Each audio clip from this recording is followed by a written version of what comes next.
My brothers and sisters, listen. God never intended for his people to struggle financially. Poverty is not piety. Being broke is not being holy. You can't feed the hungry, clothe the naked, or build the kingdom if you're struggling to keep your lights on. If you're not making money, it's not because God is holding out on you. It's because you haven't yet understood how he blesses. And the first thing you've got to understand is this. Wealth is created through work, not wish. This isn't about grinding mindlessly or hustling without purpose. It's about realizing that God's method of blessing you is through your willingness to engage with the work he sets before you. Let's go back to the beginning. When God placed Adam in the Garden of Eden, he didn't say, Adam, sit down and relax. I prepared a buffet for you. No, he said, dress it and keep it. Work it, maintain it, develop it. God gave Adam potential, not a finished product. Most people pray for harvest, but they haven't planted a seed. They're asking for increase, but they haven't invested any effort. You can't expect God to bless what you haven't started. God blesses motion. God blesses momentum. When you move in faith, when you start building, selling, creating, organizing, whatever your hands find to do, he steps in with his supernatural favor to multiply it. You remember the widow in 2 Kings 4? She was broke, in debt, and her sons were about to be taken as slaves. She cried up to the prophet Elisha, and what did he say? What do you have in your house? In other words, God starts with what you already have. She said, just a little jar of oil. And Elisha didn't tell her to sit back and watch it multiply. He told her to gather vessels, borrow not a few, and pour. That's work. She had to take action. She had to involve her body in the process of her blessing. This is where many believers get stuck. They confuse faith with inactivity. They think trusting God means waiting for a miracle. But miracles are often the result of obedient action. In fact, the miracle doesn't show up until you start moving. Peter didn't walk on water by sitting in the boat and praying for strong legs. He had to step out. He had to move before the evidence appeared. That's the kind of faith that makes money God's way. The faith that acts, that understands that heaven doesn't reward laziness. See, there's a deception in the world today that says you can manifest wealth by thinking about it. Vision boards, affirmations, dreaming. And while there's power in seeing and speaking your goals, without work, they're just empty wishes. The Bible says in all labor there is profit, not in all hoping, not in all daydreaming, in labor. That means your bank account is tied directly to the value you produce, not just the prayers you pray. Don't misunderstand me. Prayer is essential. Prayer sets your spirit in alignment with God, but money shows up after the prayer through the plan and because of the work. Let me make it real for you. When you go out and serve, solve problems, create value, and provide solutions to people, that's when the income begins to reflect your impact. If you're broke, it doesn't mean you're cursed. It means you need to increase your contribution. You need to ask yourself, what am I offering that someone else needs? The marketplace is an exchange of value. You want kingdom wealth? Then you need a kingdom offer. Something that blesses others, makes their lives easier, better, fuller. And that offer must be delivered with diligence. Now let's talk about laziness for a minute. Proverbs says the soul of the sluggard craves and gets nothing, but the soul of the diligent is made fat. That means the lazy person wants dreams and desires, but ends up with empty hands. Why? Because desire without discipline is delusion. You can't expect kingdom results with worldly habits. You can't expect to prosper while you procrastinate. God is not going to override your laziness with his blessings. He's not going to do for you what he's already given you the ability and power to do. God gave you hands, use them. God gave you a mind, think. God gave you a voice, speak. God gave you skills, develop them. The word says he gives you power to get wealth, not wealth itself, but the power, the capacity, the tools. That means if you're waiting on a check from heaven, you're going to miss the assignment he's placed in your lap. He's not sending cash. He's sending instructions. He's sending ideas. He's sending relationships, opportunities, challenges, and yes, work. That job you think is beneath you, that could be the training ground for your business, that project you've been putting off. That might be the seed that triggers your breakthrough. The principle is clear. Do not despise small beginnings. Just because it starts small doesn't mean it ends small. Every oak tree starts as an acorn. And this is what separates kingdom-minded wealth builders from everyone else. We understand that the grind isn't the goal. The work isn't the destination. It's the pathway. When you commit to showing up every day, applying your gifts, sharpening your skills, offering your service, and trusting God with the results, that's when divine multiplication kicks in. That's when God begins to breathe on your efforts and do exceedingly abundantly above all that you ask or imagine. But he won't bless a parked car. Movement is the catalyst for momentum. Money follows mission. That's not just a catchy phrase. It's a spiritual law. In the kingdom of God, prosperity is always attached to purpose. If you're chasing money without a sense of divine assignment, you're operating in hustle, not harvest. God is not obligated to finance your ego or your ambition. He funds his vision, not your version. And the truth is, until you discover your purpose, you will always struggle with provision. That's because purpose is the magnet that attracts supernatural resources. When you step into alignment with the reason God created you, money begins to flow towards you, not away from you. People often ask, why isn't my business growing? Or myself. Or why does it feel like I'm grinding and not gaining? And more often than not, the answer is simple. You're building something God never told you to build. It might be a good idea, but it's not a God idea. The Tower of Babel was man's idea, and it got shut down. Noah's Ark was God's idea, and it saved a generation. The difference, one was rooted in pride, the other in purpose. One was built to make a name for man. The other was built in obedience to God's instruction. Purpose determines whether your project is protected by heaven or exposed to collapse. When you know your purpose, you stop chasing every opportunity. You become laser focused. You understand that success isn't about doing everything. It's about doing the right thing. But in fact, purpose acts like a filter. It helps you discern what to say yes to and what to walk away from. And that clarity creates momentum. Confused people don't prosper. Unfocused people don't multiply. But when you're locked in on your assignment, you begin to tap into divine acceleration. Doors open, people show up, resources appear. Why? Because heaven invests in alignment. Let's get real about this. Money is a servant, not a master. It was never meant to be chased. It was meant to be commanded by someone walking in authority. And authority only comes from assignment. When you're in your purpose, you walk in spiritual authority because you're backed by the one who sent you. Just like a police officer doesn't have power in himself, but stands in the authority of the badge, you don't need to make things happen in your own strength. Purpose gives you access to power.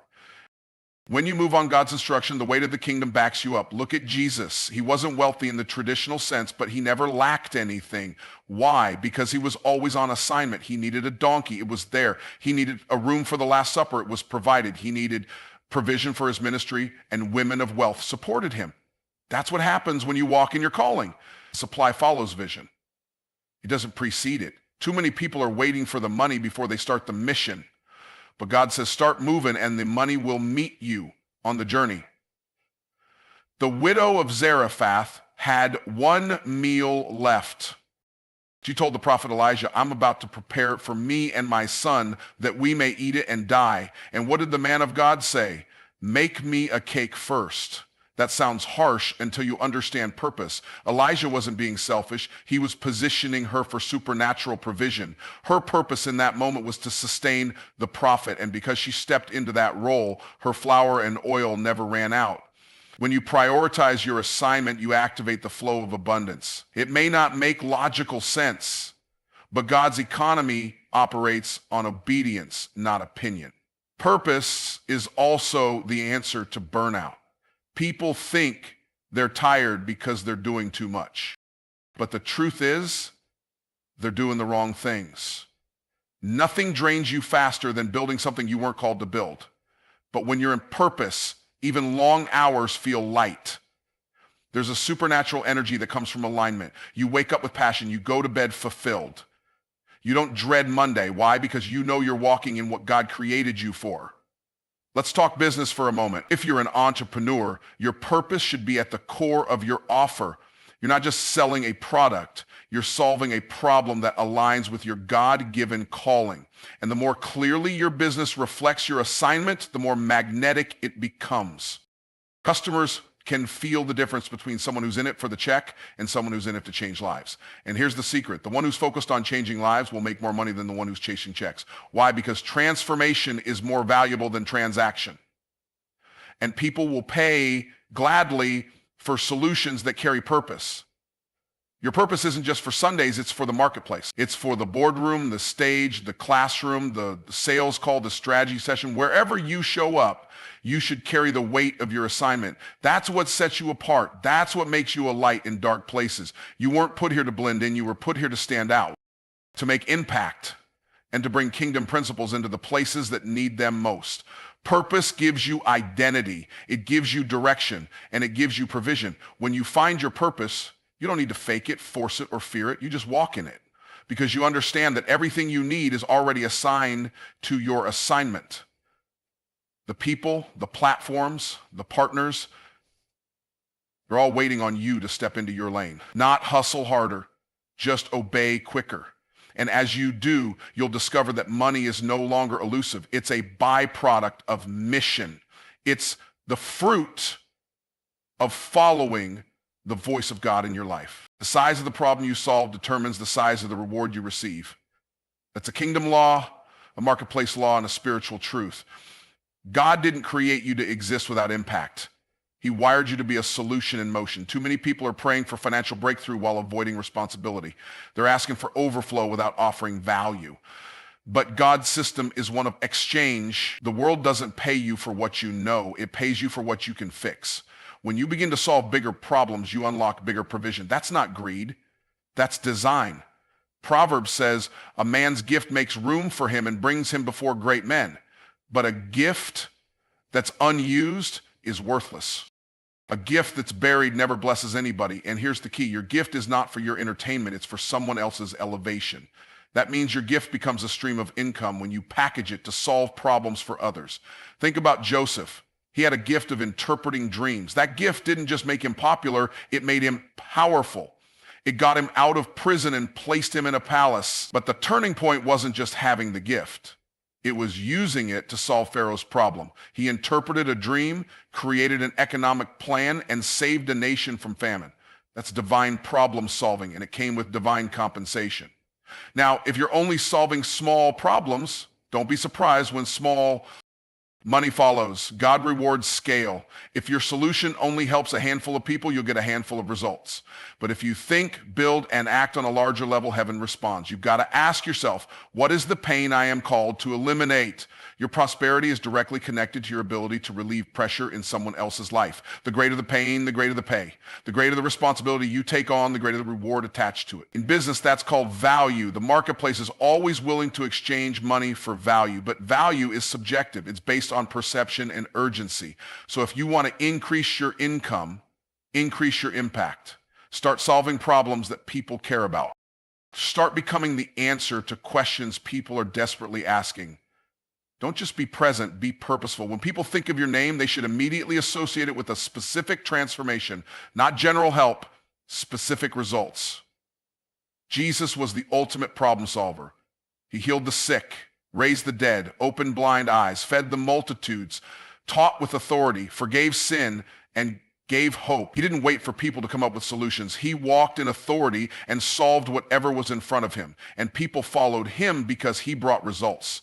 That's why crowds gathered. That's why his name spread. He didn't promote himself. His impact did that for him. When you move with solution-based intention, your results will market you better than any ad ever could. One of the biggest mistakes people make is trying to get paid for their presence instead of their performance. People are not going to keep paying you because you show up. They pay because you show up and make something better. That's why low-income earners often complain about being underappreciated. They believe effort is enough. But effort without effectiveness doesn't create economic movement. You can work hard and still struggle if you're not solving meaningful problems. Hard work is honorable, but in the kingdom, it's not just about how hard you work, it's about how effectively you serve. Let's take it deeper. Some people have buried their gift under excuses. They think, I'm not good enough, or someone else already does this, or I need more time to be perfect. Meanwhile, the world is waiting for someone with the courage to show up with answers. God doesn't use perfect people. He uses prepared people, people who are willing to release what they've been given. The boy with the 5 loaves and 2 fish didn't wait until he had enough to feed the crowd. He just brought what he had and let Jesus multiply it. If you bring your solution to the table, God will breathe on it, but he can't multiply what you don't offer. This principle works in every area. If you're an entrepreneur, solve a problem in your niche better than anyone else. If you're in ministry, bring answers to the spiritual and practical needs of your community. If you're an employee, solve problems so well that your employer can't imagine operating without you. Problem solvers are not optional. They're essential. And because they're essential, they're rewarded. Look at Daniel. He didn't get promoted just because he prayed. He got promoted because he interpreted dreams and advised kings. Prayer positioned him, but problem solving promoted him. Now you may say, but I don't know what problem I'm supposed to solve. Start by looking at what burdens you, what frustrates you. What pain do you constantly notice in others? What patterns keep showing up around you? Often the problem you are most anointed to solve is the one that annoys you the most. That's not a coincidence. That's a calling. Your sensitivity is a sign of your assignment. And when you lean into it, study it, refine your approach, and deliver results consistently, money will have no choice but to follow. Solving problems also requires positioning. If people can't find you, they can't pay you. Your gift must be visible. Your offer must be clear. Your transformation must be tangible. Don't assume that just because you're talented, people will show up. Excellence that's hidden is excellence that's unrewarded. You need to be strategic. Be where your audience is. Speak their language. Show them you understand their pain better than they do, and then prove you have the solution. When your offer becomes the bridge between someone's pain and their breakthrough, that's when you step into kingdom prosperity. The money you want is hidden in the people you're called to serve. You don't need to chase money when you understand that wealth is released through service. The question is not, how can I make more money? The real question is, who am I called to serve and how can I serve them better? When you shift your focus from income to impact, your income begins to increase automatically. That's a kingdom principle. Jesus said, the greatest among you shall be your servant. That wasn't just about humility. It was a blueprint for influence, and influence attracts income. Too many people are trying to elevate themselves without adding value to anyone else. They want wealth, but they don't want to wash feet. They want profit, but they're not willing to serve. But in the kingdom, money flows through relationships. You can't prosper in isolation. The gift God placed inside you was never meant to bless you. It was meant to bless others through you. And when others are blessed, provision comes back in return. Give, and it shall be given unto you. That doesn't just apply to church offerings. It applies to business, leadership, ministry, and life. You give value, and value comes back multiplied. Think of service as the seed that unlocks the harvest. If you don't serve, you can't reap. The world is looking for solutions, not just slogans. People are looking for someone who actually cares about their struggle, their pain, their goals, their family, their dreams. When you show up with genuine service in your heart, not just the desire to get paid, you build trust. And trust is the currency that creates transactions. The level of service you give determines the level of income you receive. That's not theory, that's truth. Let's take a look at the parable of the Good Samaritan. The priest passed by, the Levite passed by, but the Samaritan stopped. He noticed the need. He met the need, and he paid the price to make sure the wounded man was taken care of. The point of that parable is deeper than kindness. It's a kingdom lesson on the posture of service. You have to see people, not just see opportunity. You have to be moved with compassion, not just driven by commission. When you truly serve, heaven takes notice and heaven funds it. There's a principle I call value perception alignment. People don't just pay for your service, they pay based on the level of value they perceive from that service. That means it's not enough to just be good. You must be intentional in how you deliver, communicate, and position your value. If people don't see the transformation you bring, they'll undervalue you. But when you package your service in a way that elevates their perception of its impact, they're willing to pay premium prices. This is not about manipulation. It's about clarity. It's about showing people the true worth of the solution you carry. And here's what's powerful. The more people you serve, the more income you generate. It's simple math. If you solve a $1,000 0 cents problem for 10 people, you've made $10 0 cents. But if you solve a $1 0 cents problem for 10 people, now you've made $1 million 0 cents. The difference isn't in the complexity of your service. It's in the scale of your service. You don't always need a new offer. You need to expand your reach, and you do that by refining your message, sharpening your skills, and increasing your visibility. Service that is scalable is service that is profitable. Now, don't confuse servanthood with slavery. Serving people doesn't mean letting people abuse your boundaries. It doesn't mean undercharging or over-delivering to the point of burnout. Biblical servanthood is rooted in strength, not weakness. Jesus washed feet, but he also flipped tables. He served with power, not with passivity. Your service should come from a place of overflow, not obligation. When you serve from overflow, you're not depleted, you're invigorated, and that kind of energy is magnetic. People are drawn to the light of someone who loves what they do and does it with excellence. Excellence in service is also a reflection of kingdom citizenship. You represent a God who does all things well. So when you serve, you're not just representing yourself, you're representing the king. Sloppy service is a poor witness, but when you serve with excellence, when you pay attention to detail, when you deliver more than expected, you create an experience people don't forget. An unforgettable service creates loyal clients, referrals, and a reputation that prints money. You've also got to understand that different levels of service require different levels of self-development.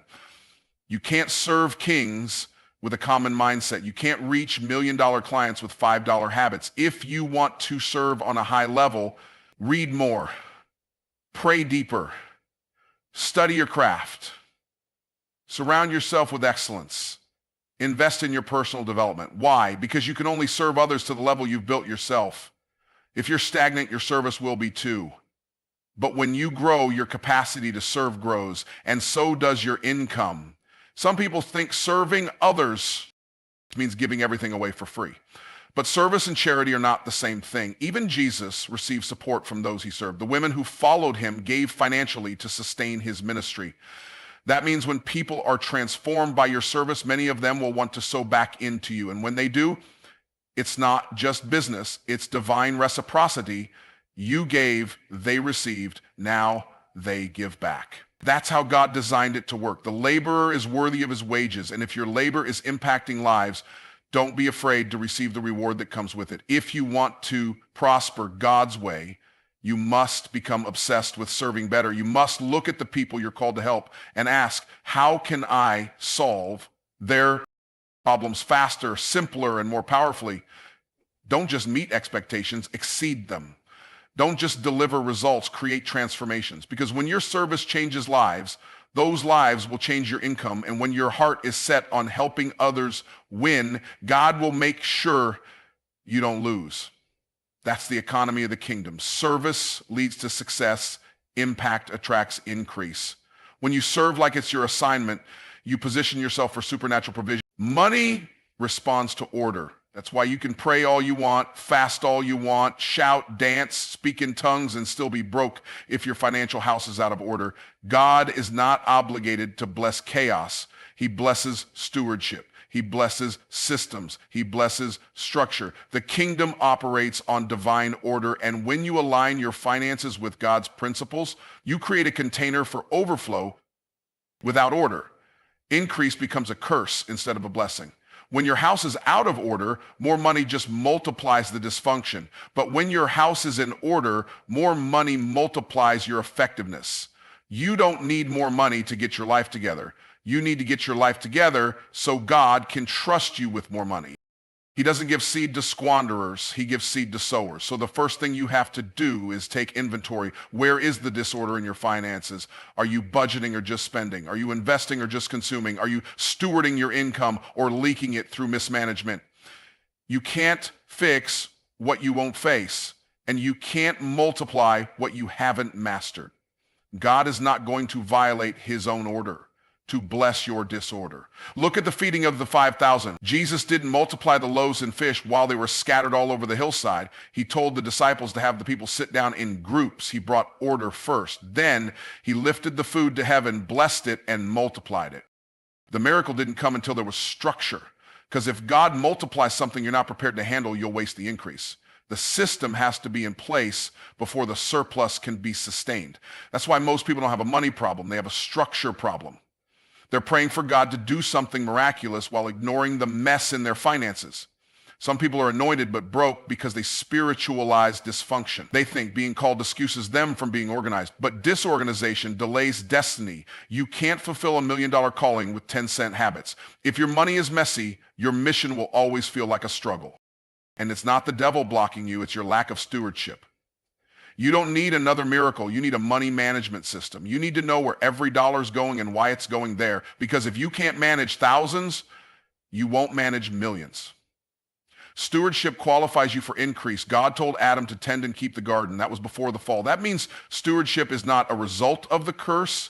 It's a reflection of dominion. The ruin starts with responsibility. You want to walk in kingdom wealth, then you need to treat your finances like a garden. Cultivate it, protect it, multiply it, eliminate weeds, prune what's not producing. That's order. And order creates the environment for growth. There are people praying for new seasons but refusing to clean up their current season. God doesn't operate on confusion. He operates on alignment. When you get your money aligned with his word, his spirit, and his strategy, supernatural provision becomes a byproduct of divine order. One of the first things you must establish is a vision for your money. Money without purpose has no direction.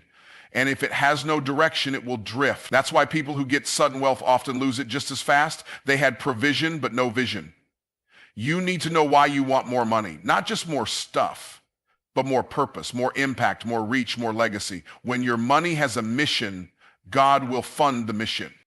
You need a financial plan that reflects your assignment, not your appetite. A lot of people confuse lifestyle with purpose and they end up broke trying to look blessed. Then you need priorities. What comes first in your money flow? Is it tithing? Is it saving? Is it investing? Is it spending?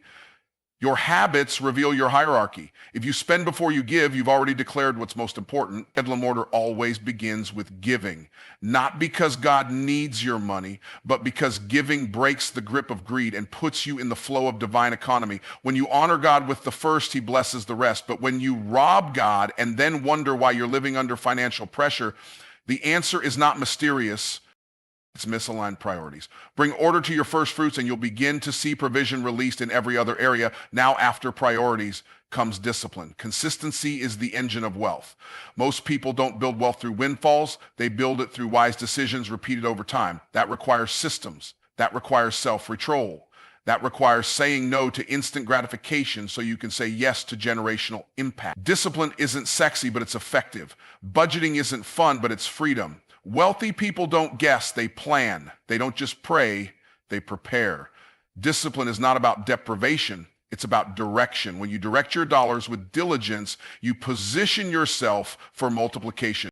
You don't wait for overflow to start acting like a steward. You become a steward and overflow comes looking for you. And finally, you need boundaries. Every dollar you spend is a vote for the life you want to live. If your money has no boundaries, your life will have no margin. You'll be rich in revenue, but poor in peace. You need to set limits on what you consume, what you give, what you invest, and who you allow to speak into your financial decisions. You can't follow broke advice and expect wealthy results. Protect your financial atmosphere. Stop loaning money to people who abuse your generosity. Stop buying things to impress people who aren't paying your bills. Stop sabotaging your future to soothe your feelings. That's not faith. It's foolishness. God wants to bless you, but he also wants you to grow up because when you mature, you multiply. When you order your life according to his principles, you attract provision not by chasing it, but by becoming a vessel he can trust to carry it. Money moves at the speed of revelation. It's not just about hustle. It's not just about grind. It's about grasping the truth that unlocks overflow. And the truth is this, you are already wealthy, but you have to become who you need to be in order to receive what's already been released.